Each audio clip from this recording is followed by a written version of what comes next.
Vamos a abrir nuestras Biblias, por favor. Primera de Corintios, capítulo 1, versículos del 4 al 9. Primera de Corintios, capítulo 1, versículos del 4 al 9.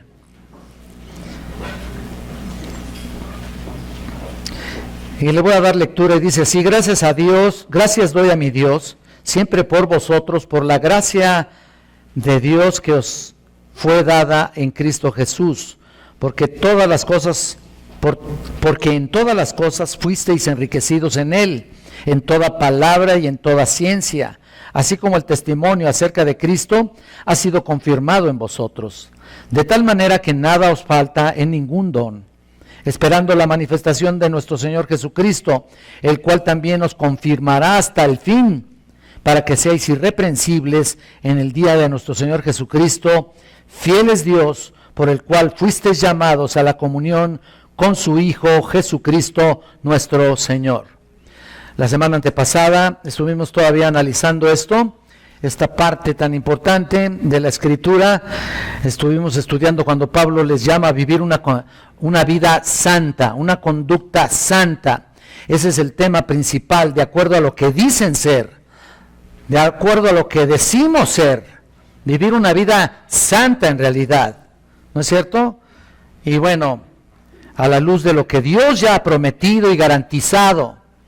Y mira, a los corintios les estaba diciendo, eran de Él realmente, eran de Él. Él había comenzado la buena obra en ellos, eran salvos y sin embargo debían vivir de acuerdo a eso. Ustedes recuerdan que Pablo exhorta a los hermanos de Colosas, en el capítulo 3, versículo 5, y les dice: haced morir, pues, lo terrenal en vosotros. Lo que dice morir es mortificar, hacer mortificar lo terrenal en vosotros. ¿Qué cosas? Y lo dice ahí en Colosenses 3:5, fornicación, impureza, pasiones desordenadas, malos deseos, avaricia, que es idolatría. Escuchen esto: avaricia, que es idolatría. Muy importante entenderlo realmente. Y luego dice en el versículo 8, estamos hablando todavía de Colosenses 3, versículo 8, también dice: pero ahora dejad también vosotros todas estas cosas. Y miren, como dijimos, cosas como creyentes, que como creyentes tal vez pensamos que no son tan malas, ¿no? Incluso ya son parte de tu vida, ¿no? No son tan malas y sin embargo están en la misma lista que la fornicación y la impureza. En la misma lista. Y ahí dice: dejad también vosotros estas cosas. Versículo 8, 3:8 de Colosenses. Dice: ¿cuáles? Ira, enojo, malicia, blasfemia, palabras desordenadas de vuestra boca. No mintáis los unos a los otros, habiéndoos despojado del viejo hombre con sus hechos. Ahora, ¿por qué esta exhortación a los colosenses? Si ya eran creyentes. Bueno, por eso mismo, ¿no? El versículo 3 dice: porque habéis muerto. Si te das cuenta otra vez regresas al 3, porque habéis muerto y vuestra vida está escondida en Cristo Jesús. Esa es la razón principal. Entonces, otra vez, la santificación práctica en nuestra vida es el resultado de nuestra santificación posicional en Cristo Jesús. Nuestra identidad espiritual con Él. Si decimos tener una espiritualidad, o mejor dicho, una identidad espiritual con Él, entonces debemos andar realmente como Él anduvo. ¿O cuál es el estándar? ¿Cuál es la forma de vivir? Si estamos en Cristo, debemos andar como Cristo. Es una forma muy clara de 1 de Juan 2, que dice: el que dice que permanece en Él, debe andar como Él como Él anduvo, ¿no? El que dice que permanece en Cristo, el que dice que pertenece a Cristo, que está en Él, debe andar como Cristo. Si eres cristiano, el nombre cristiano no es un rótulo. Por favor, un rótulo para llevar y que la gente te reconozca en la iglesia por el nombre de cristiano. No es solamente una identidad, sino un estilo de vida, hermanos. Una forma de vivir auténtica, verdadera. Ser cristiano es andar como Él anduvo y punto. El problema no es ver cómo andan los demás. O sea, no es que te fijes en cómo andan los demás. El problema es personal. Debes observarte a ti mismo si estás en la fe, si caminas de una manera que coteje con la etiqueta que te pones solo los domingos. O el rótulo que te pones solamente los domingos. La semana antepasada comenzamos a ver cuáles son las bendiciones de ser llamados santos. La primera parte. Y nos detuvimos ahí contestando esta pregunta en los versículos también 4 al 9. Y bueno, de Primera de Corintios 1, ¿no? Y Pablo continúa estableciendo este fundamento, que quede establecido este fundamento de la santidad en Cristo y el significado realmente de ser santos. Y comenzamos a ver que existen 3 dimensiones o 3 aspectos de las bendiciones de ser llamados santos. Número 1, bendiciones pasadas. 2, bendiciones presentes. Y 3, bendiciones futuras. Y solo vimos la primera, bendiciones pasadas. Y en las bendiciones pasadas estuvimos diciendo en el versículo 4, donde remarcábamos que uno de los principales beneficios de ser santo es la gracia de Dios manifestada en la salvación. Ese es el primer beneficio. En otras palabras, el ser santo comienza con la gracia de Dios en Cristo. Ahí comienza todo. No comienza en otro lugar. No comienza otra manera de pensar. Y comienza exactamente cuando Dios otorga la salvación en la persona, en el perdido. Comienza con la gracia en el momento de la salvación. Y cuando nos dice, nos fue dada aquí. Mira, esto es una frase muy importante. En griego esto es un auristo, indicando una acción completada en un momento en particular en el pasado, en un punto histórico, cuando fuimos escogidos desde antes de la fundación del mundo. ¿Te das cuenta? Analizando también lo que significa la gracia, estuvimos viendo varias cosas. Voy a dar un pequeño repaso para que ustedes recuerden un poquito lo que estuvimos viendo. Y cuando vimos algo de la gracia, aunque ya lo hemos estudiado, la gracia, estuvimos analizando en el versículo 4, y vimos o mencionamos 3 características de la gracia en la Biblia, en la Escritura. Vimos en primer lugar que la gracia y la culpabilidad no puede coexistir. La gracia y la culpabilidad no puede coexistir. En otras palabras, la gracia y la culpa no pueden ir juntas. Es decir, si estamos en Cristo, si hemos sido santificados, si Dios nos mira a través de la justicia de su Hijo, entonces no hay condenación. Se acabó esa condenación. Por supuesto que la culpa del pecado en la cruz, Cristo pagó ahí por todas nuestras culpas. La paga del pecado es muerte, ¿no es cierto?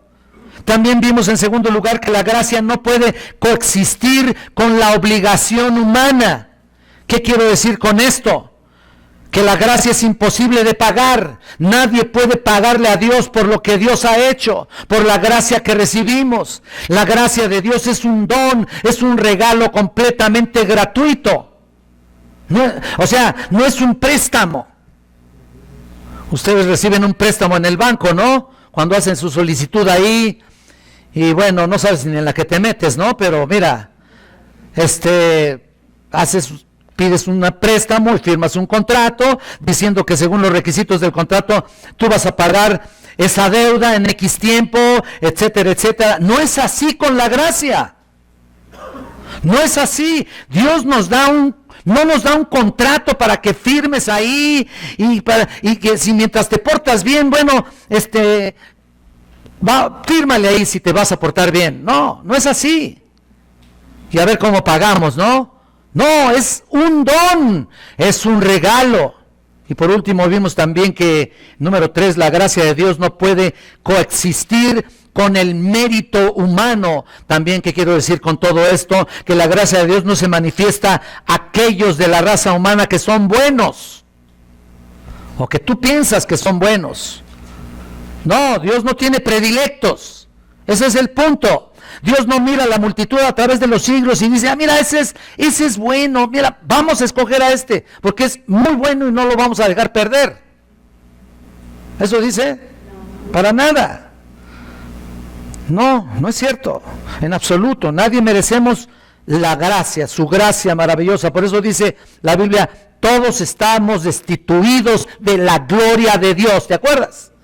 Y eso es muy importante entenderlo. Incluso nuestras justicias y nuestras obras fueron como ¿qué? Trapos de inmundicia. Isaías 64:6. Mira, ahora, recuerdan que habíamos comenzado a estudiar 3 aspectos de las bendiciones de ser llamados santos. Una era, bueno, ya les dije, pasadas, presentes y futuras, las bendiciones, las bendiciones paradas. Y antes de continuar con el segundo aspecto, que serían las bendiciones presentes, quisiera darle una recordada, hacer memoria de lo que vimos de eso. Quisiera que nos hiciéramos una pregunta básica. ¿Para qué demostró Dios su gracia a nosotros? Mira, en primer lugar, Dios demostró su gracia para que aquellos que la reciben produzcan buenas obras. ¿Estás oyendo? Aquellos que la reciben produzcan buenas obras. Aquí nos quedamos la semana pasada, recuerden. Filipenses, habla en muchos aspectos de la Escritura, pero en Efesios 2:8 también te acuerdas, porque por gracia sois salvos por medio de la fe, y esto no de vosotros, pues es don de Dios, no por obras para que nadie se gloríe, pero también dice, porque somos hechura suya, creados en Cristo Jesús, y después dice, para buenas obras. Ahí está clarísimo, las cuales Dios preparó de antemano, ¿para qué? Se lo saben re bien, ¿no? Para andar en ellas. Dios nos salvó con el propósito de que andemos, caminemos en las buenas obras. De esa manera su gracia se demuestra en nuestra vida cuando andamos caminando en esas buenas obras que Él preparó con mucha anticipación, más de lo que te puedas imaginar. Mira lo que dice Tito, por favor. Quiero que vayan a Tito capítulo 2. Tito capítulo 2, versículo 11.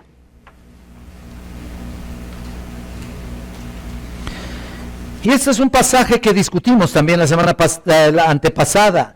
En el 2:11 mencionábamos el 2:11 que dice, porque la gracia de Dios se ha manifestado para salvación a todos los hombres. Tenemos que ser celosos para hacer esas buenas obras.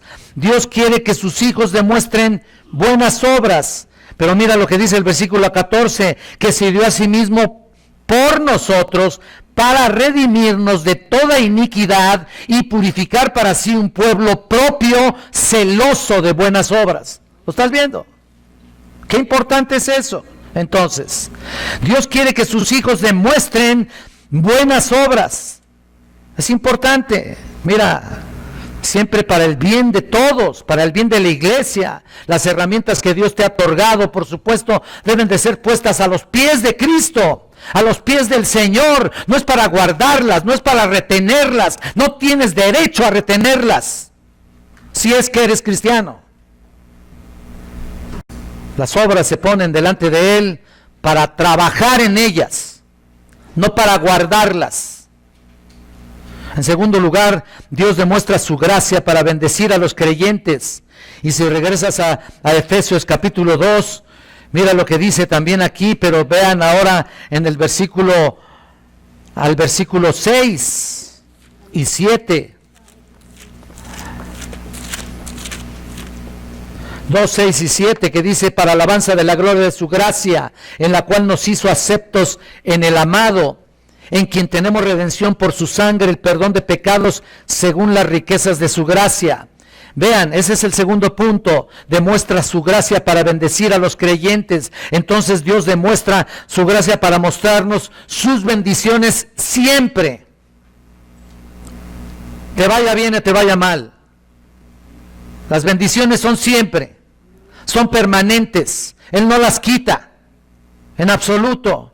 Aunque a veces no nos parezca cómo está trabajando Dios con nosotros, bueno, Él no está obligado tampoco a darnos, ¿no? Pero lo hace por su gracia, hermanos. Ese es el punto, nada más por eso.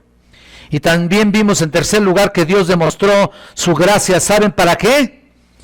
Para glorificarse a sí mismo. Este es un punto muy importante que debemos considerar, glorificarse a sí mismo. Fíjense, hermanos, lo que hace. Vayan a Mateo capítulo 5, versículo 16.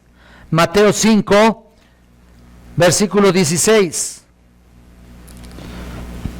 Dice, así alumbre vuestra luz delante de los hombres, para que vean vuestras buenas obras, y oigan, y glorifiquen a vuestro Padre que está en los cielos. Ahí está. Cristo enseñó que el propósito primario de esta gracia es para hacer que nuestra luz alumbre a los ojos, a los hombres, y los ojos de los perdidos, ¿no? Y los atraiga, no los aleje. Ese es el problema de muchos que se dicen cristianos. Dicen que son cristianos y sus buenas obras, ¿cuáles buenas obras? Sus obras alejan a la persona en lugar de atraerlo. Ese es el problema. Y cuando realmente los atraes, dice aquí, para que glorifiquen a vuestro Padre que está en el cielo. ¿Cuándo eso sucede? Cuando le atraemos a Él. Cuando traemos a una persona, no a nosotros, sino a Él. O sea, a través de la luz que emitimos, a través de nuestra relación con Él, que es una luz pura que debe transmitirse a través de tus actos, tu manera de hablar, tu manera de comportarte, tu manera de ser. Atraes a los demás a la luz verdadera, para que un día glorifiquen a Dios, ¿no? Nos ha hecho salvos para buenas obras, para bendición de la gente, para bendición de nosotros mismos, y en tercer lugar, para que su nombre sea glorificado. Y es para eso. ¿Qué creíamos? ¿Qué pensábamos? ¿Que el cristianismo se lleva como se te da la gana? Perdón que lo diga así. ¿Qué pensabas? ¿Que puedes hacer lo que tú quieras? No puede ser posible. O eres o no eres. Y punto. Y si tú eres, entonces atraes a la gente a que conozca a Cristo, a la luz verdadera. Nos ha hecho salvos para esas obras y por supuesto para traer a otros perdidos a los pies de Cristo. Ahora fíjense, volvemos a 1 Corintios y veamos el versículo 6, que dice en el 1:6, mira, así como el testimonio acerca de Cristo ha sido confirmado en vosotros. Mira, la palabra testimonio, o sea, fíjate, el testimonio ha sido confirmado en tu vida, en todos los sentidos. El testimonio, la forma en la que vives, la forma en que te comportas. Y aquí dice en el 6 que así como el testimonio acerca de Cristo ha sido confirmado en vosotros. La palabra testimonio ahí es la palabra marturión, en el original griego, de donde sale la palabra mártir. ¿Te das cuenta que significa prácticamente testigo? Testigo no es solamente ser testigo de lo que haces o de tu iglesia, sino que incluso te expones al vituperio, te expones al maltrato, te expones a los insultos, no importa lo que hagan contigo, tú eres testigo, tú eres marturión. El testimonio acerca de Cristo es el evangelio, y muchas veces se usa esta palabra marturión en el Nuevo Testamento para referirse al Evangelio de Cristo. Por ejemplo, cuando recibieron el Espíritu Santo en Hechos 1:8, apunta nomás, te lo leo, cuando dice, pero recibiréis poder cuando haya venido sobre vosotros el Espíritu Santo, y me seréis testigos, martureo ahí, me seréis testigos, en Jerusalén, en Judea, en Samaria y hasta en lo último de la tierra, dice. ¿Testigos de qué? Testigos de Cristo, testigos del Evangelio, testigos de Dios, no de Jehová como los testigos de Jehová. Testigos de Cristo, de la verdadera obra de Jesucristo, que es el Dios encarnado en este mundo. no a los testigos de Jehová, que no creen en absoluto en que Cristo es Dios y se hizo carne y habitó entre nosotros. Entonces, mira, también 2 de Timoteo 1:8 dice, por tanto, no te avergüences de dar testimonio, otra vez la palabra martureo, de nuestro Salvador, ni de mí preso suyo, sino participa de las aflicciones por el Evangelio según el poder de Dios. Según el poder de Dios. También podemos ver en 1 de Juan 5:11 que dice, y este es el testimonio, otra vez, y este es el martureo. ¿Te das cuenta? Que Dios nos ha dado vida eterna y esta vida está en su Hijo. El martureo, el testimonio acerca de Jesucristo, es entonces la obra redentora de Jesucristo o el Evangelio de Jesucristo. La gracia de Dios se hace eficaz realmente en tu vida, en tu testimonio, en tu manera de ser. No cuando oímos el testimonio de Cristo, sino cuando lo recibimos. Cuando ese testimonio, dice Pablo, lo confirma en nosotros y en ese momento que llegamos por la fe a ser partícipes de su gracia. No de otra manera. No de otra forma. Entonces, esa es la forma en la que debe vivir un creyente, ¿no es cierto? Entonces ya vimos cómo demuestra Dios su gracia aquí sobre nosotros y eso nos da bendiciones en la santidad. Tiene, ya dijimos, bendiciones pasadas, presentes, ahora vamos a ver las presentes en el versículo, otra vez, ya vimos el 6, versículo 6, solamente para hacerles notar básicamente el punto de marturión. Pero noten ustedes, vamos a leer el versículo 5, porque en todas las cosas fuisteis enriquecidos en toda palabra y en toda ciencia. Hasta ahí. Ahora ve el versículo 7, nos saltamos. Versículo 7, de tal manera que nada os falta en ningún don. ¿Lo estás viendo? Quiero combinar estos dos conceptos que se llevan, que se ligan uno al otro, muy importantes. Vean, la gracia de Dios ahora se hace manifiesto por medio de múltiples bendiciones. Realmente hemos sido enriquecidos, como aquí lo podemos ver, de que fuisteis enriquecidos en toda una gama de cosas. Ahora, ¿qué quiere decir eso con eso Pablo? Que los creyentes tienen todo tipo de cosas, todo lo que quieren. ¿Está hablando Pablo acerca de riquezas de todo tipo, incluso de materiales? ¿De eso está hablando? No, no está hablando de eso. La frase en realidad aquí se debe entender acerca de esa frasecita clave, en él. Vean ustedes ahí, así que el testimonio, el 5, enriquecidos en él. Es esa frasecita que hace la diferencia. En otras palabras, es en Cristo, enriquecidos pero en Cristo.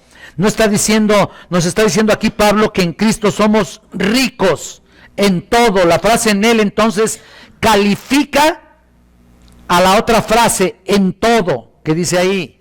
¿Lo estás viendo? ¿Te das cuenta? Entonces esas dos frases son claves.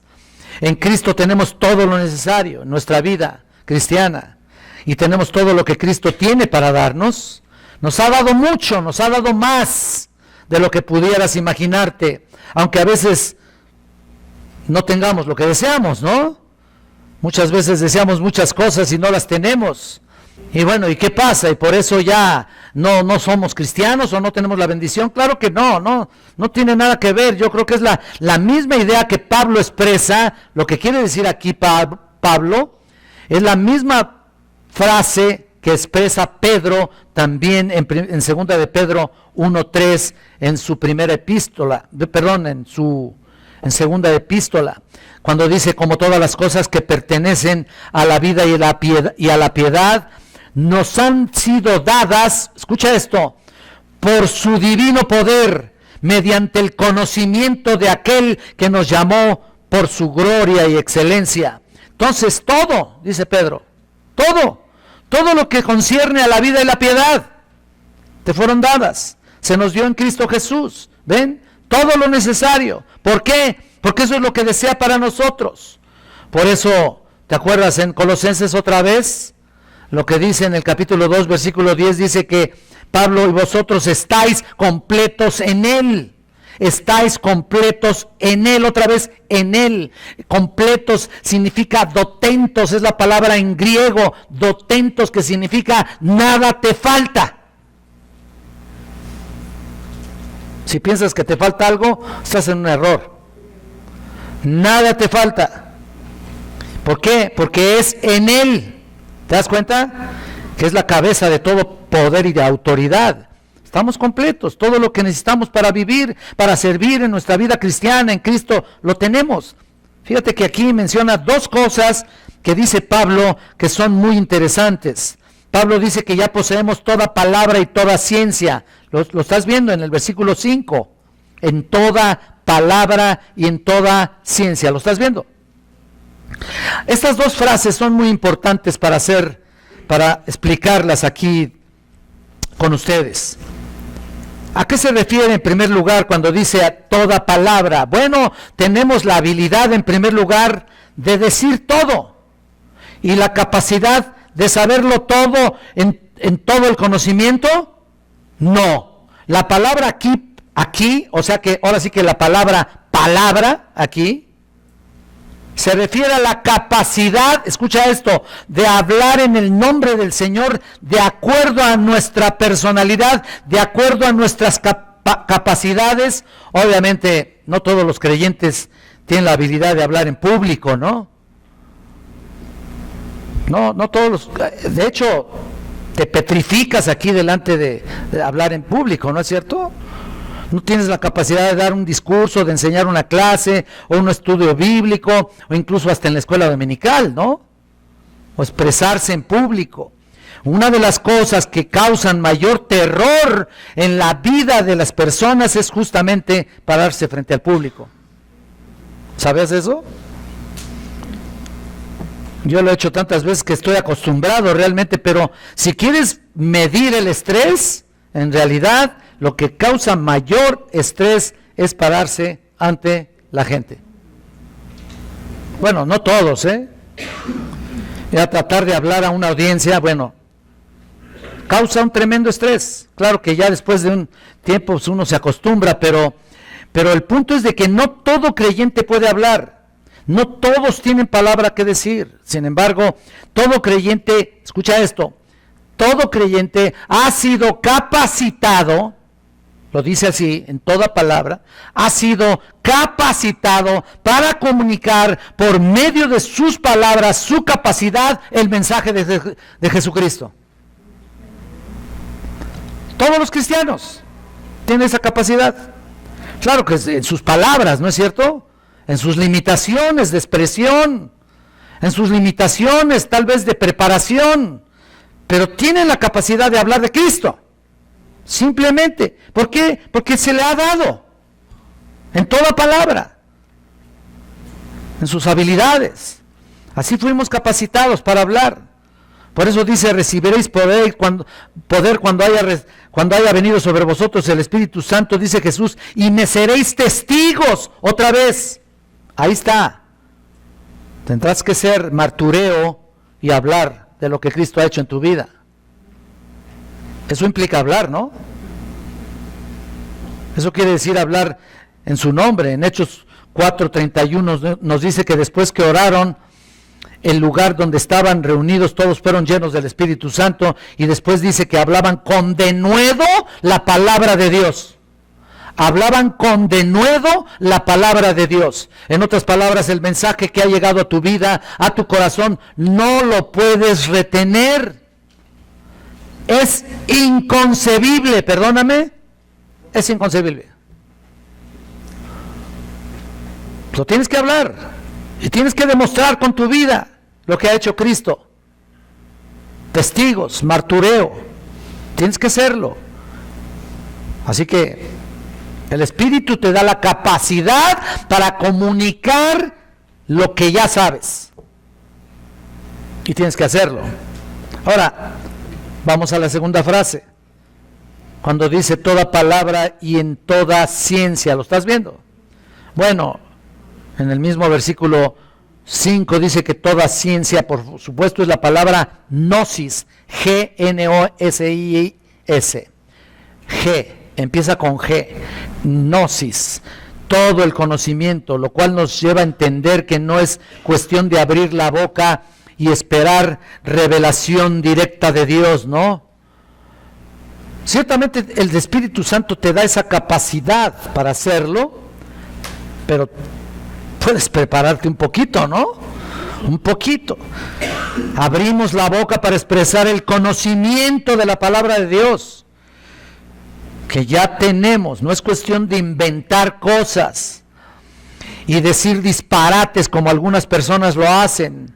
Tenemos que hablar de acuerdo a su conocimiento, que aquí está escrito, a su consejo. Ahora, ¿qué conocimiento? El conocimiento de Cristo. El conocimiento en Cristo, perdón. Ahí está el conocimiento que ya tenemos. Y Pedro nos dice que comenzamos con razones bíblicas nuestra esperanza en Cristo. ¿Te acuerdas lo que dice Primera de Pedro? Vamos a Primera de Pedro ahí. Ahora sí les pido que vayan. En el capítulo 3, versículo 15, para que veas lo que estamos hablando.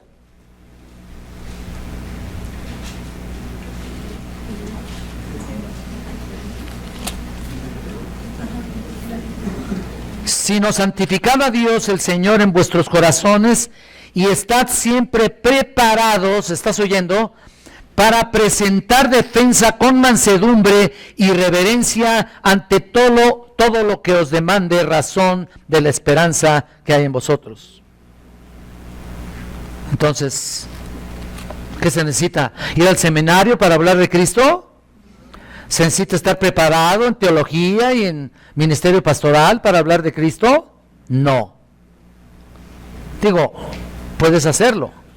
Por supuesto que puedes hacerlo. Cualquier cristiano puede prepararse para hablar mejor.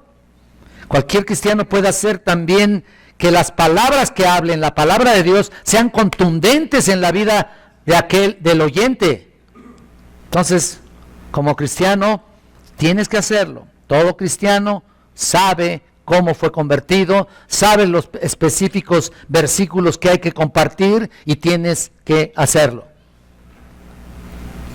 Por lo menos para decir en cuanto a tu testimonio personal, ¿no? Mira, ayer estábamos bautizando 9 personas y cada una de ellas leía lo que yo les dije que lo leyeran, ¿no? Porque luego se andan disparando ahí pensando en que pueden tener libertad para hacerlo. Realmente sí la tienen, pero se limitaron a leer una parte de su testimonio y fue de gran bendición poder escuchar sus testimonios. Así comienza todo, ¿no? Así está la cosa. Dios nos ha dado lo suficiente para llevarnos al conocimiento de Cristo y podemos comunicar todo lo que conocemos por medio de Él. No puedes ocultarlo. No puedes permanecer mudo ahí y lo peor, no das buen testimonio, pues no hay congruencia en eso. En la medida que crecemos en el conocimiento de su palabra, podemos decir lo que sabemos. Incluso un recién nacido en el Espíritu puede hablar de lo que Cristo hizo en su vida, ¿no es cierto? Claro que lo puede hacer. ¿Te acuerdas lo que el ciego que fue sanado por el Señor Jesucristo? Mira, ¿qué hizo? ¿Qué les dio hay un mensaje exeget, dio una predicación expositiva ahí? No, simple y sencillamente le preguntaron, oye, ¿quién te sanó? ¿Qué te hicieron? Miren, yo no sé lo que pasó. Lo único que sé es que antes era ciego y ahora veo. ¿Qué no puedes decir eso? Apréndetelo así de memoria. A ver si de perdiz ahí lo dices con alguien, ¿no? Digo, es como, o sea, no les dio un discurso, no tenía la capacidad para hablar en público ni para dar un sermón, pero pudo decirle lo que le pasó. Jonás tampoco tenía la capacidad para tener o dar un mensaje exegético. ¿Y qué pasó? Jonás fue enviado allá a Nínive y ahí estaba en Nínive y no quería, se escondió. Hasta que lo tuvo que sacar el Señor la panza de un pez ahí, ¿no? Y ya que salió, sí, voy a compartir. Ah, bueno, 10 palabras les compartió. 10 palabras. Chéquenlo. Pero fueron 10 palabras de juicio contra Nínive. Y con esas 10 palabras fue suficiente. El que tiene oídos para oír, ¿qué? La mayoría de nosotros no podemos decir mucho cuando venimos a los pies del Señor, pero podemos decir eso. Si somos de Él, mira, yo no sé mucho, no entiendo mucho, lo único que sé es que antes llevaba una vida de una manera y ahora la vivo de otra, para la gloria de Él. ¿Qué? ¿Te cuesta mucho trabajo decir eso o qué? Bueno, hay que hacerlo. Cualquier creyente recién nacido lo tiene que hacer.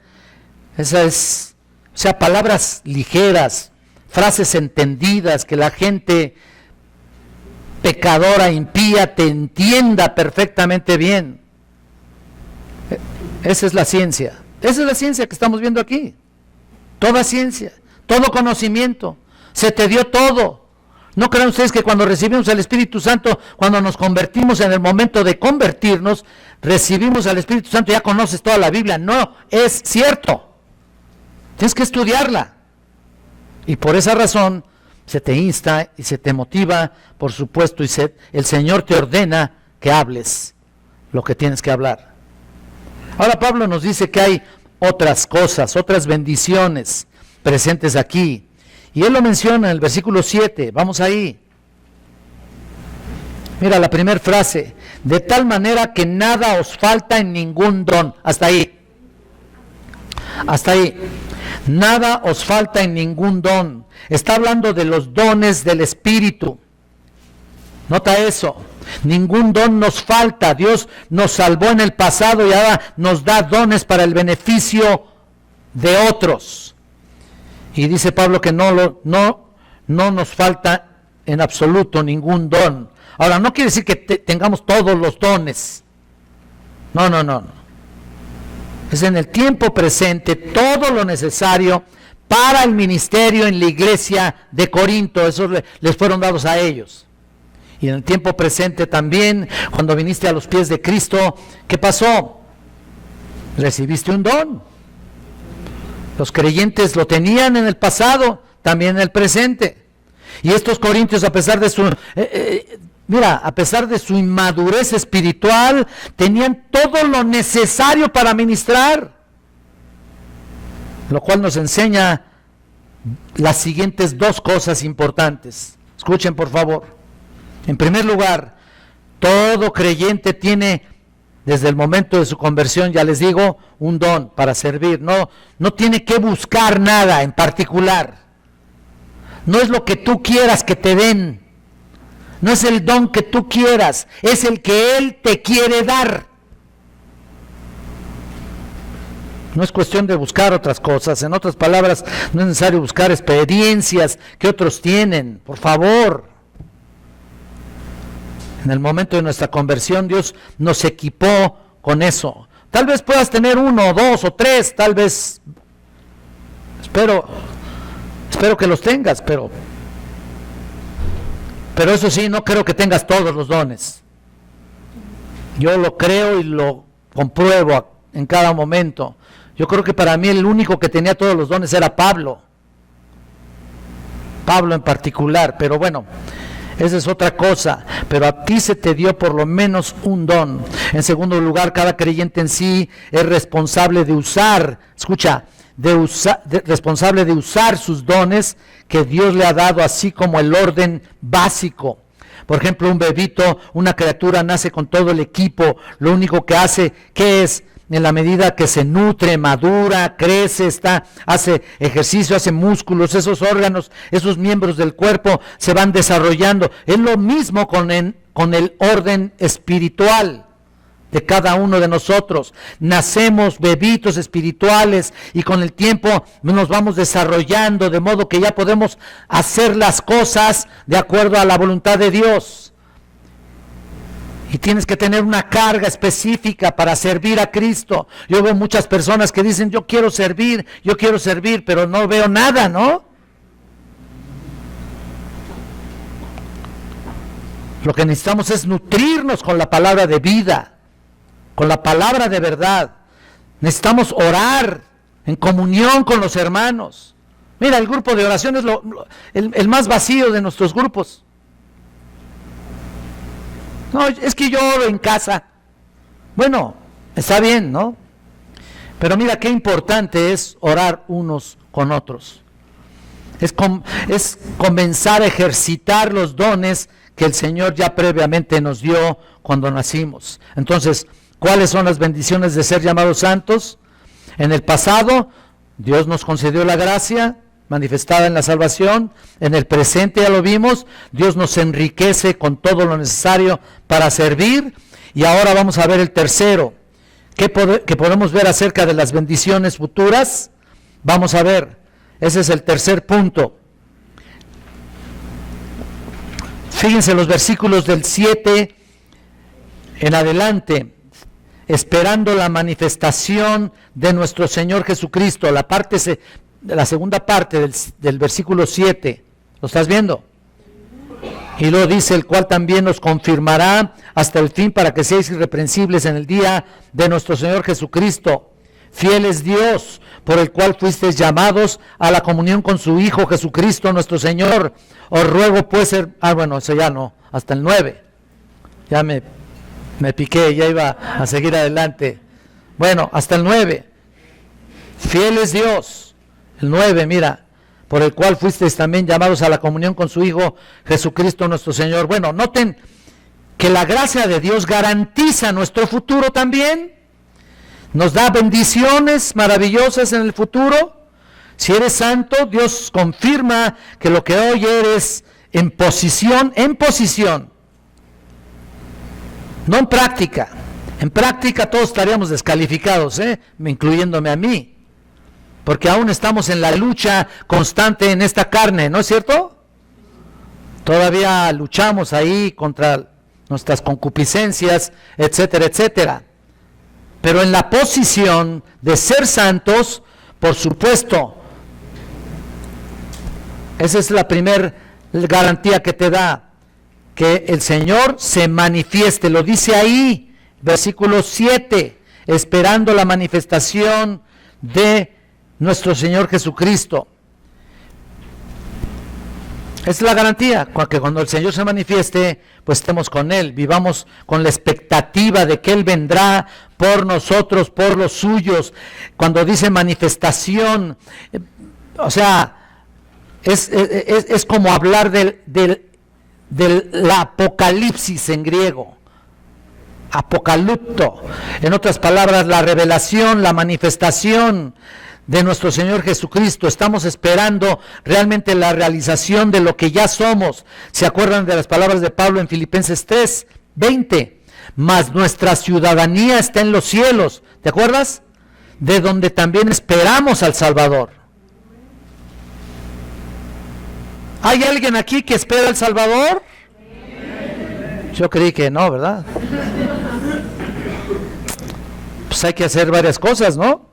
No estoy diciendo que tengas que trabajar para ganarte la manifestación, o cuando venga Cristo en su gloria, venga el Señor y en el arrebatamiento vayas con Él, pero tengas que hacer algo previamente. No, estoy hablando de el simple hecho de ser santo posicionalmente, el simple hecho de ser creyente, cristiano, aunque estés más débil que yo físicamente, ¿no?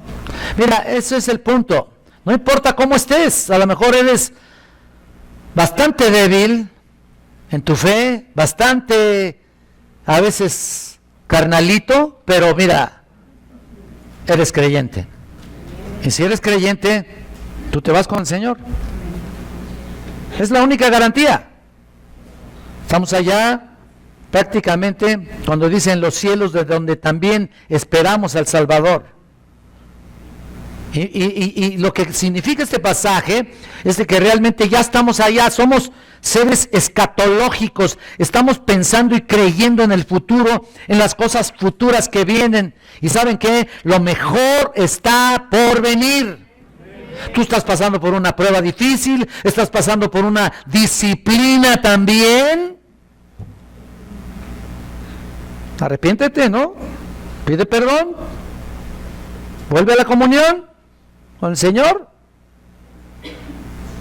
Es todo. Ahora, no tampoco estoy diciendo, puedes pecar cuantas veces quieras, al cabo tienes el recurso de arrepentirte, tampoco estoy diciendo eso, ¿eh? Tienes que vivir, ¿verdad? Ya lo dijimos en un principio. Entonces, aunque es dura la vida, vaya que sí lo es, ¿no? Es muy dura, difícil, sin embargo hay esperanza. En este mundo no podemos esperar nada. Este mundo es sin esperanza, un mundo inseguro, un mundo que está próximo a la muerte, un mundo que está perdido, como lo vemos en todas las noticias de todo tipo, ¿no? ¿O que van mejorando las noticias o van empeorando? ¿Tú qué crees? Por supuesto que van empeorando. Es un mundo inseguro y por supuesto es un mundo perdido.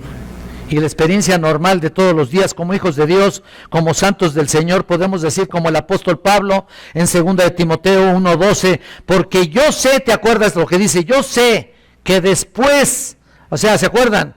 Yo sé que he creído, y estoy seguro que es poderoso para guardar mi depósito para aquel día. Mira qué maravillosa bendición.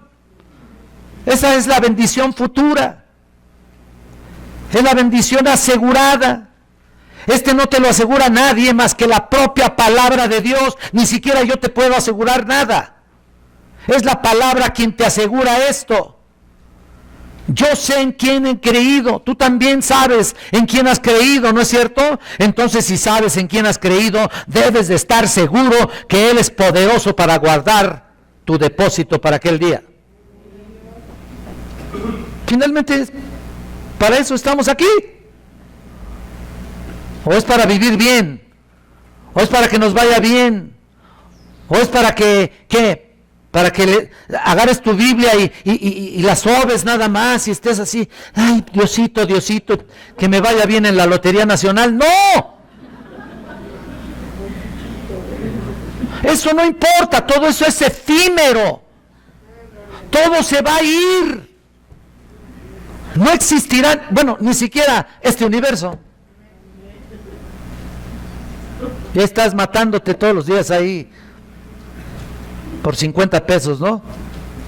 Y quién sabe cuánto, por lo que sea, no importa. Cuando Él se manifieste, hermanos, cuando la manifestación del Señor se haga presente, se haga obvia y se manifieste a todos, y esa será una confirmación para todos los creyentes. Cuando Él venga por los suyos, aquel día finalmente habrá varias cosas maravillosas, y te lo voy a enumerar, y igual lo estaba enumerando en el estudio que tenemos. Número 1, viene el arrebatamiento. Básicamente estamos esperando el arrebatamiento de la iglesia. Luego, cuando estemos en su presencia, cuando estemos allá, viene el tribunal de Cristo, y luego viene, por supuesto, las bodas del Cordero. Y mientras eso sucede, aquí va a suceder la gran tribulación, la tribulación y la gran tribulación. Luego viene el regreso de Cristo en gloria con sus santos ángeles, y viene con nosotros para establecer su reino milenial aquí. 1000 años donde Satanás va a estar atado 1000 años, pero Cristo va a establecer su reino en 1000 años, y será la exaltación de nuestro Señor Jesús. Y ahí mismo la destrucción atadura de Satanás, y después de los 1000 años Satanás va a estar suelto y va otra vez a querer ahí guerrear contra Dios, pero va a ser vencido, por supuesto, y nada más lo va a hacer para que Él finalmente lo destruya y lo lance al lago de fuego y azufre juntamente con el falso profeta y el anticristo. La justicia para aquellos que han sido, sin embargo, la justicia para aquellos que han sido martirizados en el nombre de Jesús, van a estar también en su presencia. Y luego viene la condenación de los incrédulos que han rechazado al Señor, pero por otro lado también viene el cielo eterno, primero la nueva Jerusalén y luego el cielo eterno para los creyentes. Entonces son hechos maravillosos, es un panorama escatológico así, abuelo de pájaro, y maravilloso porque te das cuenta de cada parte está perfectamente delineado para cada uno de nosotros. No es una ilusión ahí, eso que dice en Apocalipsis. No, es una realidad. Ahora bien, ¿qué es lo que demanda de nosotros? ¿Tú qué crees? ¿Tú qué piensas? ¿Qué es lo que demanda? Bueno, noten ustedes que nos demanda ser irreprensibles. Aquí lo dice en el versículo 8, para que seáis irreprensibles. ¿Lo estás viendo? Oye, esto debe llevarse a cabo. Significa no ser volubles, no ser inestables. Ay, sí, ahorita muy cristiano, del ratito te pasa algo y ya te alejas. ¿Qué tipo de cristiano es ese? O sencillamente caen en un pecado y se vuelven a levantar, y otra vez se vuelven a caer y se vuelven a levantar. No digo que no, el Señor va a estar perdonando nuestros pecados, por supuesto. El justo caerá 7 veces y 7 veces será levantado, dice la Biblia. Claro, pero a lo mejor ya llevas como 32 veces, ¿no?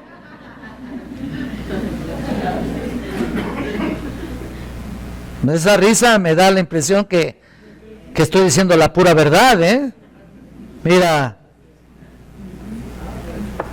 ya tiene que llegar su momento de una estabilidad espiritual. No es posible seguir viviendo como siempre. El mundo va en retroceso, el creyente verdadero va en aumento, va acercándose cada día a su plenitud. Cada día va siendo perfeccionado, cada día va siendo más santificado, cada vez más. Quitas estorbos, haces a un lado tus propios gustos personales porque son pecaminosos, haces a un lado todo lo que te espera y buscas la santidad todo el tiempo de nuestra peregrinación. No es posible estar unos ratitos abajo, otros ratitos arriba, unos ratitos fríos, otros calientes. No, la Biblia dice o fríos o calientes, porque tibios, ¿qué?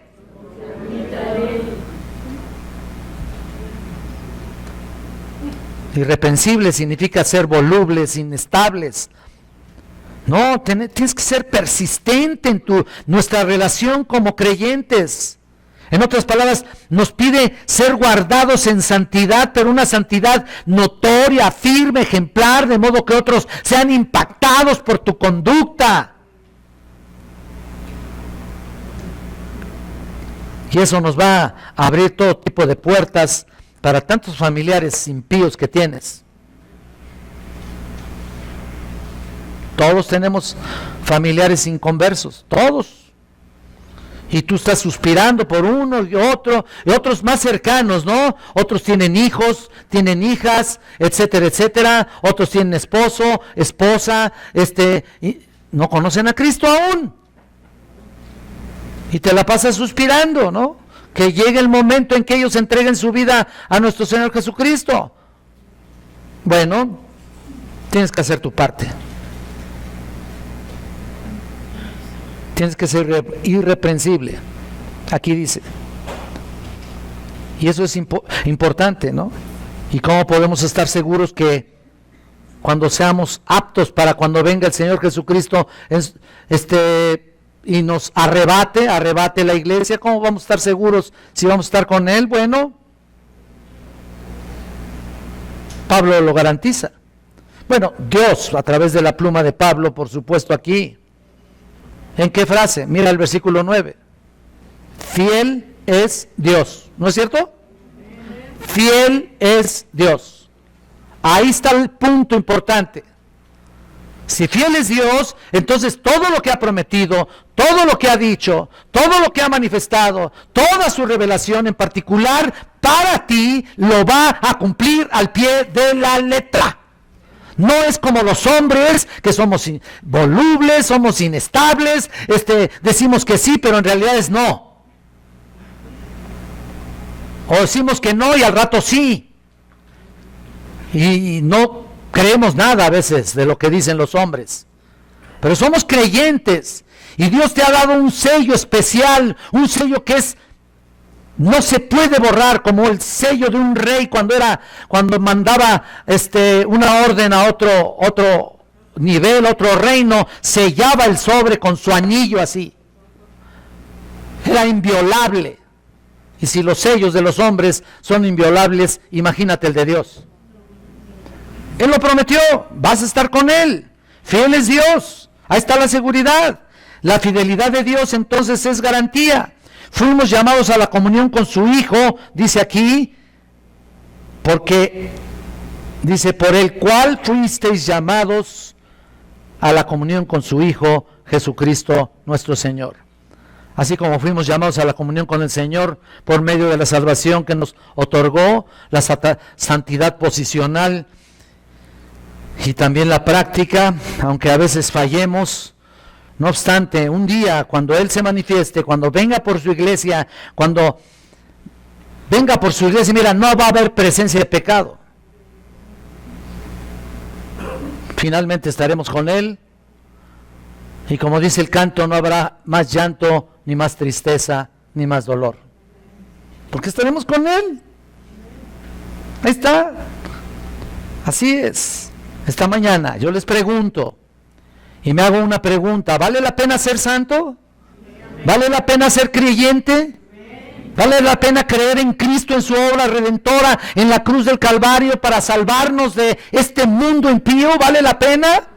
Claro que vale la pena. Yo prefiero ser santo de acuerdo a la definición bíblica que ser simplemente un ser humano expuesto a todas las debilidades de mi cuerpo y a todas las tentaciones que existen, pero lo único que le reitero, vale la pena ser santo, vale la pena esforzarse. Es decir, no te vas a esforzar en tus propios medios, en tu propia carne, en tu propia humanidad, te vas a esforzar porque el Espíritu Santo ya está en ti. Y por supuesto, ese esfuerzo no lo haces por ti mismo, lo haces en el nombre y en el poder del Espíritu Santo. Vale la pena. Hay bendiciones pasadas, bendiciones presentes, y las bendiciones futuras nos esperan. Oremos a nuestro Padre Celestial.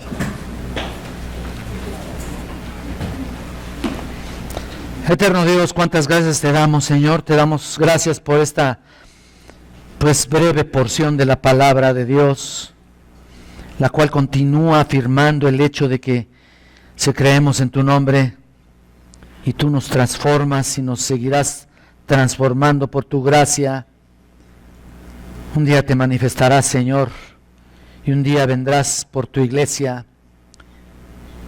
Y no solamente es un evento histórico, Señor, sino es un evento espiritual, y por supuesto está en tu palabra. Nos enseñas realmente que si hemos sido escogidos desde antes de la fundación del mundo, entonces también estaremos contigo para siempre, Señor. Gracias, Señor, porque la obra que tú comienzas, tú la terminas. Si hay debilidad en nosotros, te pido que nos ayudes. Ayúdame, Señor, ayúdanos a todos a realmente representar tu nombre dignamente. Ayúdanos, Señor, porque el que comenzó la buena obra en nosotros la perfeccionarás hasta el día de Jesucristo. Aquel día, cuando estemos en tu presencia, estaremos completos. Mientras tanto, Señor, esta lucha es diaria, esta lucha es encarnecida, esta lucha es constante, esta lucha es perseverante, pero en ti somos más que vencedores por medio de aquel que nos amó. Gracias te doy, Señor. Llévanos con bien a nuestros hogares, ayúdanos a disfrutar de nuestra familia en ratos y en momentos claros de nuestra familia. Ayúdanos a dar testimonio de lo que somos, a no guardar secretos, a ser tenaces en buscar la santidad a costa de lo que sea. Te lo pedimos, Santo Dios, en el bendito nombre de Jesucristo. Amén, Señor.